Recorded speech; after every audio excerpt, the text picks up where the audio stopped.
Today I wanted to do a bit of a warts and all tour of the veggie garden and how it looks in autumn. And what I mean by warts and all is the fact that the veggie garden is not at its peak production. It's autumn, we're due for a frost.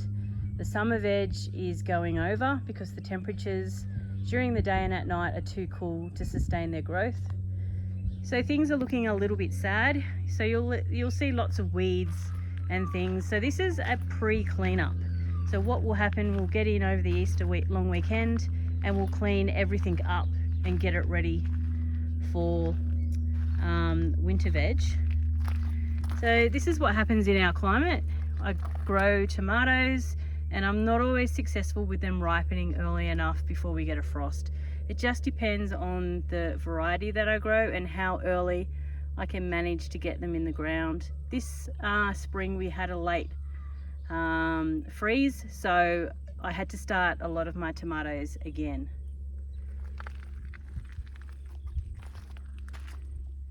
In this section of the garden, and it's hard to see with the sun, but we have what they call step over apples. So the idea is to provide two long apple whips and bend them at an angle along a wire.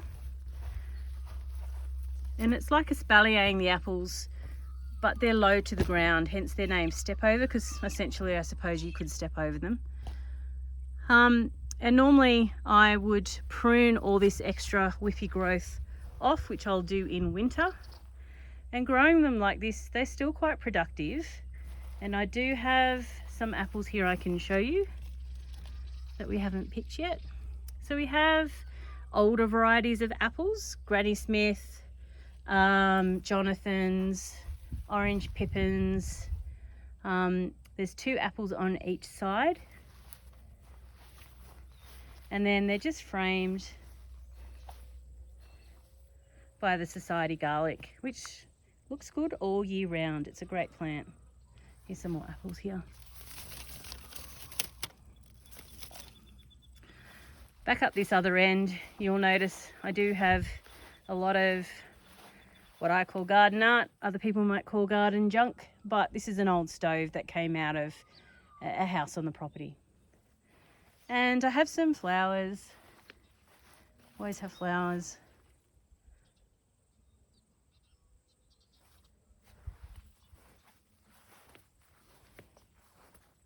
Along this side, it's the same. So the step over apples frame the veggie garden from both sides. And some more garden art, the inside of a washing machine. So you can see them there. Along behind the back of the apples, I do have a Montana clematis growing, which is actually in flower, which is a little weird because it flowers in spring. Let me show you.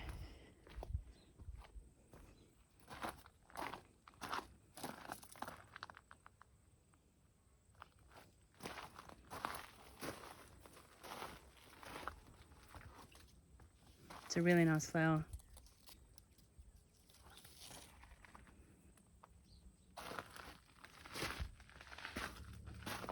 Try to get out of the glare.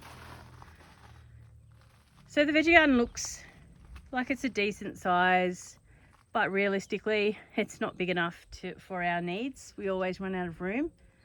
I'm also careful about what I plant. You'll see I've got quite a few zucchinis, tomatoes and corn. I don't bother with capsicums or eggplants because our season is simply not warm enough for that type of veg. I also like perennial vegetables, and here's a perfect example of some perennial veg, which is the asparagus.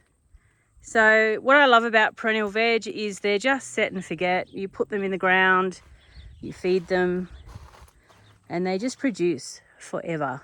And this plant I've divided twice, and it's probably around 7 years old. And it's just prolific in the spears that it produces. It's a purple variety. So all I need to do now is, once we get a frost, I will cut back the stalks of the asparagus, put some manure down and mulch with lucerne hay.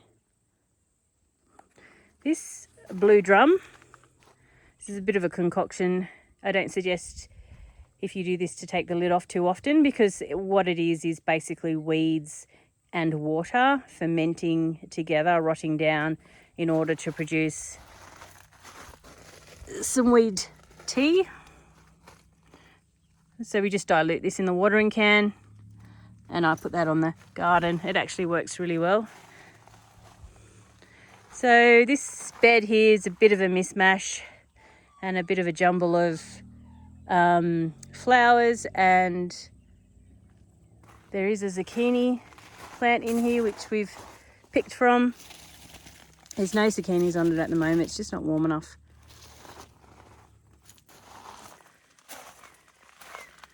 Over here is the tomato bed. I didn't get time to tie up my tomatoes this year.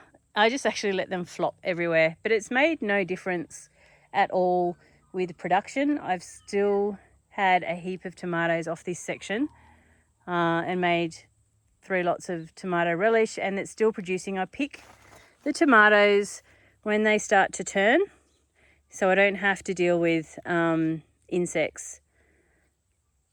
And I just sit this in the kitchen in a warm spot, and that'll ripen in a couple of days.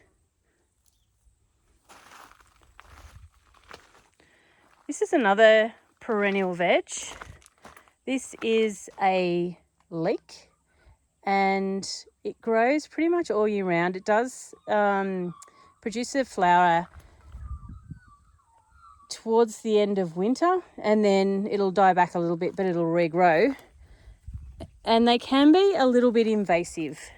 So that's why we've got it contained in these garden bed sections, which we've made from recycled corrugated iron. They're actually veranda sheets off a bullnose veranda that we've just sectioned together, because these produce little bulblets at the base of the leek, and each of those bulblets will grow. So what you do, you just pull out or cut off each leek, and this is quite young, this leek. It will thicken up slightly, about as thick as your pointer finger. But they're there all year round, and if you ever need leeks, you just come out and grab them. They're fantastic. And they're quite sweet.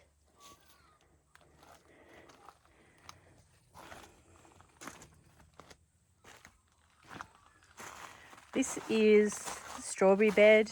It extends along the whole back section of the veggie garden. It's looking very wild. That's okay, we'll come and trim that up. It is a good producer. These strawberries, I don't fiddle with them at all. I don't pull out the mother plant. I don't bother with planting runners. I just let them go. I just top dress every year with manure, and it produces. I don't have a problem. There's that many plants here. We're always going to get a ton of strawberries. We also have some raspberries growing in the back of the bed as well.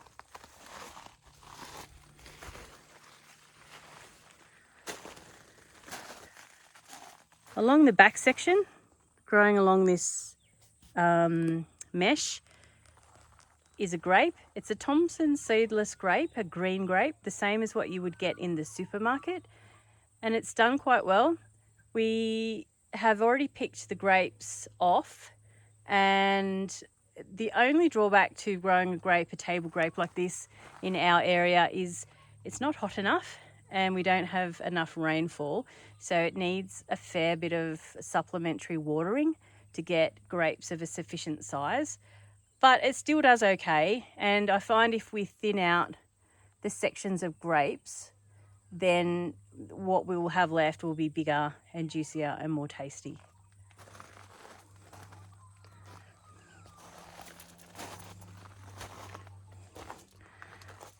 This is a climbing zucchini, tromboncini, I think it's pronounced. It's pretty much at the end. We've picked heavily off it. It's quite a nice zucchini. I'll see if I can find one. This is one here. This is probably a better example. So they don't have seeds all the way through like a normal zucchini. The seeds are just in this bulbous section at the end.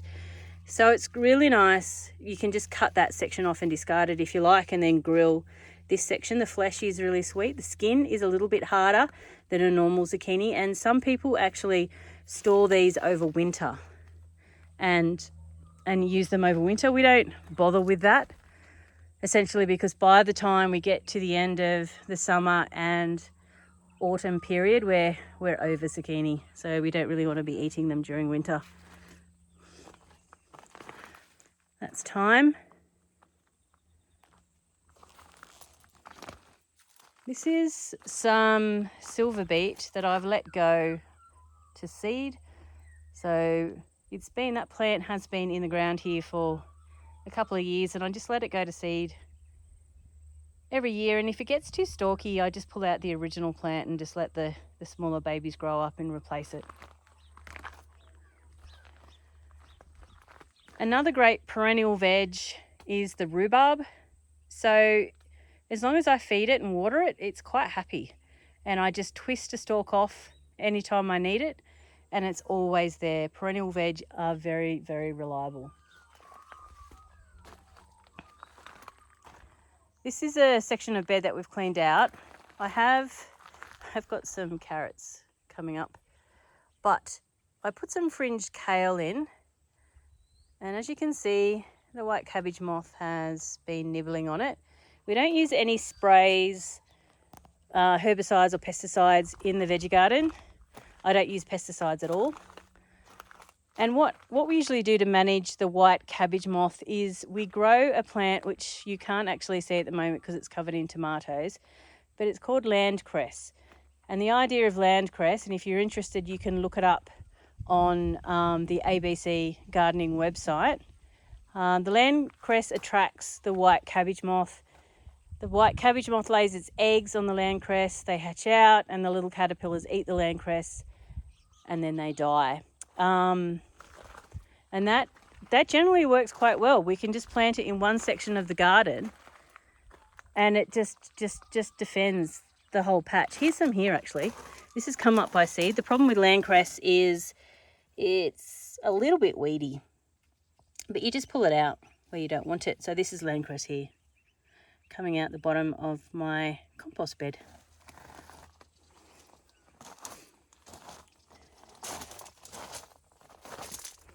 Here's some of the raspberries. They seem to fruit all year, summer and autumn. I don't know what variety they are. I actually tried to pull them out and they just keep coming back, so I left them. Their will is stronger than mine. This is the corn. It hasn't been great this season. We haven't had an overly hot summer, but we've had a dry summer. So it's been slow to produce, and whether I get cobs before we get a frost will be interesting to see. I do have cobs on here, but they're not quite ready.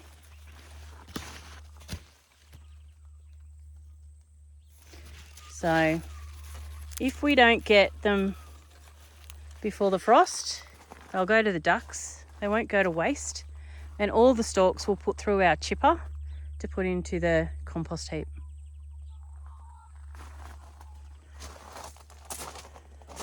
So this is the compost.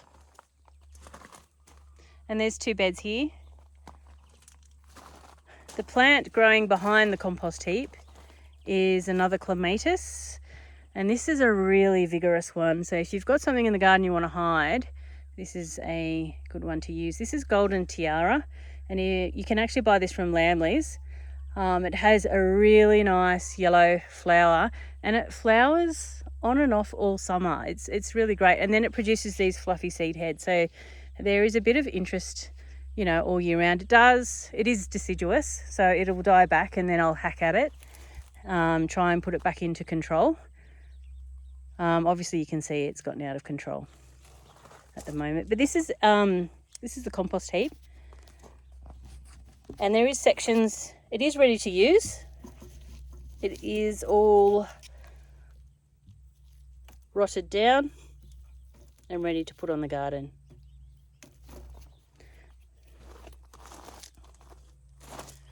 This section is the active section, and I actually need to take this rubbish out and put it through the mulcher so it breaks down more easily.